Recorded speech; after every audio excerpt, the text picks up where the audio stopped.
All right, guys, good afternoon. Good afternoon. Welcome to the aftermarket recap. My name is Carlos Garcia. I'm the founder and CEO of G.A.R Capital. Thank you so much for joining me today and every market day at 5 p.m. Eastern Standard Time, where we go over everything. So if you like the morning know, you've been joining me at 9 a.m. for a while now. You know, we've been doing this for a little bit now. I think for like a week or two, the 5 p.m. recap. So thanks again for joining me. Before we begin, make sure to click bottom right hand corner of your screen, subscribe to our channel, like our videos. Really does help the algorithm in terms of YouTube.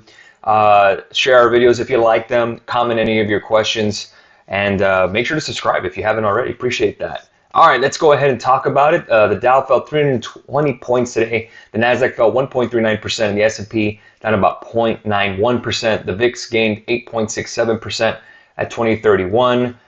Small caps took the biggest hit, down about 1.46% on IWM. The dollar gained about 0.27%. Yields fell today, 1.424% is the 10-year yield. On gold today, gold did gain on the futures side 0.14% at 1787 an ounce. Silver futures gained 0.65%. Crude oil did fall today to down 0.71% at 71.16 a barrel today. Looking at credit markets, LQD, which is investment grade bonds, up 0.45%. High yield credit, HYG, was up today for the most day and then went to break even, 86.63. That's ticker HYG. Crypto took a hit today. Let's take a look at crypto together. Let me get the exact quote for the last 24 hours. Bitcoin is down about 6.25% in the last 24 hours. Ethereum down about 8.57% in the last 24 hours. Solana down about 11.52%. Cardano 9.45%. Ripple down 8.24%. Polkadot down about 10%. And Dogecoin 7.89% today. So again, I talked about this on Instagram, kind of the risk-off sentiment that we had today. Kind of a reminder of Thursday, what we had. Basically, all we did was retrace all of Friday's big gains. So we're back to Thursday levels in the S&P, and we're back to Thursday levels on NASDAQ. That's basically all we had, just a give back for the most part. What I spoke about on the Instagram was really, I'm not seeing a lot of panic in terms of the macro sense. Again, you see bond yields are falling, kind of a flight to safety, sure, but I think a lot of it's positioning ahead of the Fed on Wednesday, FOMC, tomorrow being the PPI, which is the Producer Price Index. So understand that, you know, we'll have some red days. That's usual up and down markets, as we know. If you notice, kind of the last couple of weeks, kind of a ping pong movement, right? One day up, one day down, one day up, one day down. 2 weeks ago. Last week, we had Monday up, Tuesday up, Wednesday sideways, Thursday flush, and then Friday up. What happened on Friday? We had a CPI number that everyone was bearish about. Everyone thought that, oh my God, you know, we're gonna fall with this really high inflation print. The inflation print was the highest in 39 years, year over year, but then the market soared. So again, what really changed today? We actually had a little bit of a UK issue in terms of the Omicron, a lot of European selling hit. So again, the equity markets are more afraid of the Omicron and of course the rising interest rate environment in terms of the Fed and inflationary pressures, but the bond market and fixed income isn't saying that. It's not screaming to me hyperinflation. You don't have hyperinflation at 1.424% 10 years, 10-year yield or inflationary scare. You don't have an inflationary scare at the dollar at 96. It just doesn't, and definitely investment grade bonds would not be up today if that was the case. So I think a lot of it today was positioning ahead of PPI tomorrow at 8:30, and then the FOMC on Wednesday with the 2:30 p.m. Press conference. Let's see what Powell has to say. So I expect tomorrow to be an actual green day. I think we bounce tomorrow. That's what I expect in terms of the market. I expect tomorrow to be green. I expect Wednesday to be green. Thursday to be green as well. Wednesday maybe a little sideways, if anything, but slightly green. And Friday I expect a little bit of blood on the streets with OPEX day. So again, it's the last OPEX day of the year. So again, another triple witching day. A lot of expiration contracts in terms of futures, equity futures, and all that stuff. So again, I expect a little more volatility on a Friday. So again, if it's a day you don't want to look at your portfolio, it's probably Friday, if anything. But again, if you're an investor, none of this really matters. The stock market is still up year over year, double digits, nearly 20% year over year.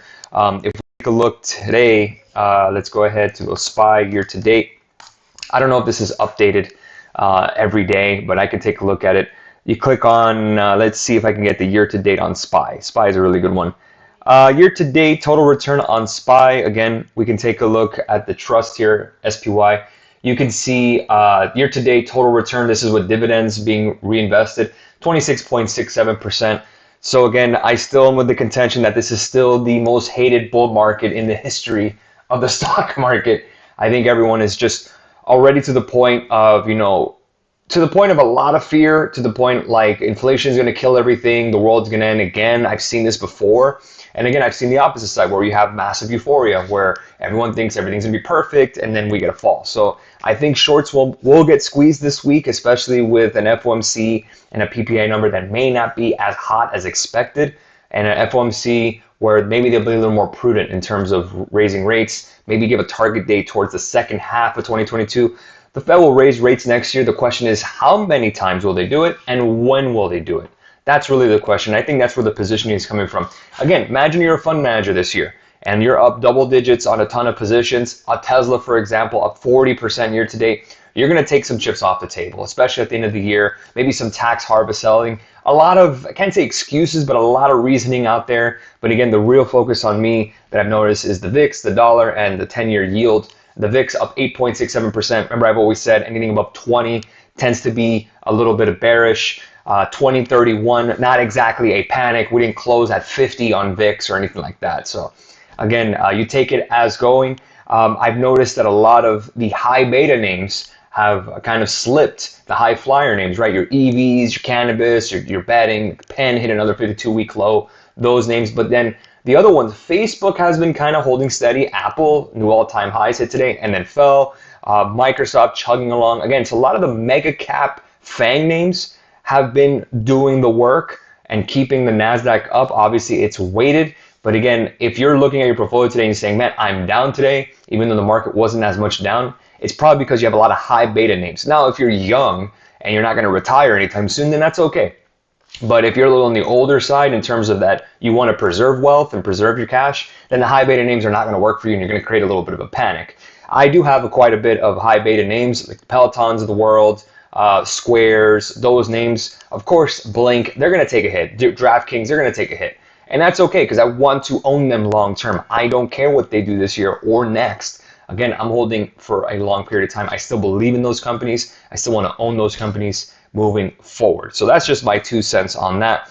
In terms of the freebie, again, I still have the Microsoft calls. Again, we had a little bit of a sell-off right toward the end of the day. That's fine. I've seen that before. Again, looking at support right around 338 seems about right for me. That was the previous breakout level. I did a video on it on Instagram, a quick update, because I know you guys want to know what's happening. I expect a green day tomorrow, so I think that Microsoft should flirt with 344, yesterday's highs, possibly 345. I think we get Microsoft tomorrow or Wednesday, so we can catch that for some money in our pocket. That'll be the last freebie of 2021. Right now, I am down 50% on Microsoft. That's okay. I've been here before. I've seen this happen many times where you get the market coming down. I'm just glad it happened on a Monday, not on a Thursday, especially with the weekly expiries. Those are very killer for premiums. But again, you still got 4 days ahead of you. Still got plenty of time in the market. Let it bottom out. Let's see where we go tomorrow. Let's see how PPI does tomorrow. Again, no need to panic. I'm with you on it.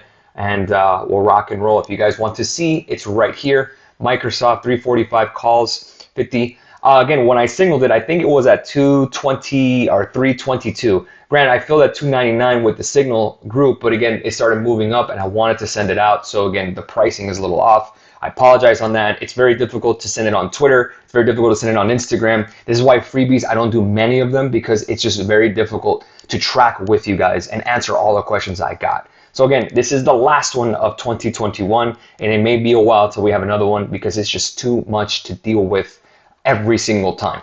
Just a heads up, again, Microsoft was down 0.92%, which is actually better than the NASDAQ itself today.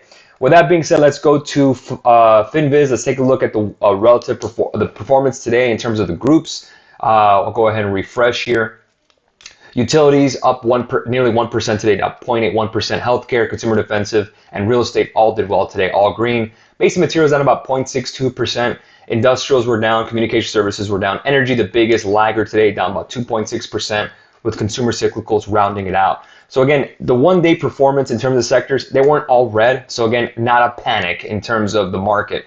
The 1 week relative performance, again, really only 2 sectors so far on a rolling 7-day basis or a rolling 5-day session basis. Energy and consumer cyclicals being the only ones down. Financials are barely just trugging along, treading water. But healthcare, technology, consumer defensives, utilities, real estate, and basic materials, all leading the way so far in terms of the 1 week. So again, as we zoom out, right, we can go to a 1 year relative performance. Let's take a look at the year so far. This is from December 13th of last year to December 13th of this year. Technology leading the way, 30%. Energy up 28%. Real estate up 24%. Financials up 23%. Communication services up 20%. All sectors have been green. Consumer defensive being the laggard, up only 4.28%. And in a year-to-date sense, again, all of 2021, energy, technology, real estate, comm service, financials, industrials, all double-digit growth in terms of the sectors, while consumer defensive, cyclicals, utilities, healthcare, base materials, all around the bottom there in the single-digit growth aspect. So let's go ahead and take a look here at the maps. And you can see a lot of spotty of reds, right? You see a lot of tech being red, with only the exceptions of, an Adobe, Facebook did well, Tesla down about another 5% today, Amazon down up about 1.5%. I was told by Josh today we had a lot of dark pool prints on Amazon, so a little buying there, maybe for tomorrow. Google up down about 1.47%. Apple off all-time highs, down about 2%. Seems to be normal in terms of just taking some profits, especially at the end of the year. Nvidia down about another 6.75%. Obviously, that's one of my bigger positions in my portfolio. AMD down today. I had to get out of that today. Semiconductors were taking the hit, so I took the L there. On the healthcare side, Pfizer up 4.5%. J&J up 1.79%. Walmart did well on the consumer defensive side. Coca-Cola, Pepsi, Procter. We talked about this. The consumer defensives tend to be doing pretty strong. Energy down today, of course, with the WTI being down, meaning crude oil being down as well. So again, let's see what tomorrow brings. I expect a turnaround Tuesday. I expect a green day tomorrow. So again, it's really just what do we see? Well, let's see what PPI does, and I'll check a look at futures overnight. What did you say? What game did you say you enjoyed more? The Bucks and the Bills, or the 49ers and the Bengals? I actually watched both of them on the Red Zone. So again, I thought the Bucks and Bills were great. I think personally that there was a pass interference non-call against Stephon Diggs in the end zone on that last-minute drive by Josh Allen. They had to settle for a field goal. That first down by Leonard Fournette, I don't think that was a first down. Obviously, if you're looking at in terms of the football, I didn't see a lot of consistency there in terms for the refs. Again, there was a pass interference call in overtime against Mike Evans on a face guard call. But again, Stephon Diggs didn't get the call in the end zone. I thought that was a pass interference. I thought the Bills should have won that game, in my opinion, and a great comeback by them. But Tom Brady is just too damn good. You can't give him that much time, that much field. He wins the game. That's why they call him the GOAT. Price to buy ETH, I think below 3,000, I'm okay with buying some more. Again, keep in mind, I have Ethereum. I have about 13 of them. Not exactly world-shattering. I'm still up triple digits on Ethereum. But again, anything below 3,000, I'm a buyer of Ethereum. I'll buy some more, definitely. Anything below 40 on Bitcoin, that'll definitely get very, very interesting to buy some more. So again, at my peak on my portfolio, I was right around $245,000. Now I'm about $173,000, down 7.69% on my portfolio today on crypto. That's about a $14,000 paper loss. I've seen that before. I've seen $30,000 losses in a day. I've seen $40,000 losses in a day on crypto, and it bounces back, and I don't even really pay attention to it. The only time I really do is when I'm showing you guys. So I'm holding. Nothing has really changed here. I didn't take any profits. I didn't sell anything. Again, just another day in paradise, I guess, right? So that's what I'm watching this today in the market. I think we bounce here. If we start to look at E-mini futures, let's take a look at the charts here. You can see, right at that resistance, 47.22, we got some sales right at that kind of pivot point from a couple of days ago on Thursday. That support on Thursday, we bounced, and then it looks like we're retesting. We could get to around 46.31. I doubt it. I think we get back to around 46.99, 46.89, 4,700 tomorrow on a turnaround where, hey, everyone wants to take some risk again. I think Bitcoin bounces tomorrow. But again, we need to see the PPI number tomorrow, the producer price index. Let me take a look and see what the forecast is on that. That's at 8:30 a.m. tomorrow, I believe. Yeah, that'll be at 8:30 tomorrow. The forecast is 0.5% increase month over month. Core PPI is excluding gas and food. That's up 0.4%. That's the forecast. Last quarter or last month, we had a 0.6% increase month over month on PPI. And then on the core PPI, we had a 0.4% increase. So the forecast is pretty much the same for the most part. Let's see what we get. If we can meet expectations or be lower than that, that's a really great sign, especially for business owners. This is where it's all about producer price index. How much do raw goods or services cost for businesses? CPI was last week. That's consumer price index. So let's see what PPI does tomorrow in the morning at 8:30. We'll let you know the number and go from there. PPI number would be bullish or bearish. Again, anything less than the forecast of 0.5% on the PPI would be bullish. Anything above that, again, if we get like a 1% month over month increase, that's bad news. Then we definitely get a little more downside. Definitely a lot more downside. We'll probably get to around 46.31, test that 200-day. But my thinking here is that a lot of positioning to the downside today. I think that's going to be just a little too much. The market will probably bounce tomorrow, and all those people that were short today get stopped out. They have to buy. We might get a short squeeze ahead of the FOMC on Wednesday. FOMC on Wednesday, I expect a little bit of a slightly green, kind of mid-range like we had last week, where we had kind of a choppy session. We ended the day green on Wednesday, but again, kind of a choppiness. But I think the money day more than likely is probably tomorrow and on Thursday in terms of the market going up. Friday, I expect a little more blood in the streets with triple witching, options expiry. So again, Friday, maybe you want to turn off the monitor or look for a couple of opportunities to buy some stocks that you wanted. Carlos, if the dollar is stronger, how does that affect inflation? Well, keep in mind the DXY is the dollar index compared to other currencies. So again, if the dollar is stronger, you can't really say there's inflation, because if you're printing so much dollars, then by definition, supply and demand, the underlying asset being the dollar would be weaker. But how can the dollar be stronger in an inflationary environment? So my contention is, sure, there's inflation. I don't think anyone can doubt that. But we're still the best on the block in terms of all the G8 nations in the world. This idea that inflation is only us is unfounded. Everyone in the world is having that inflationary pressure. Probably the only one is Japan that doesn't have that issue. But again, inflation is everywhere. We just had COVID. We just came out of this COVID recession. We had supply chain issues, as we know. We still have a surging demand due to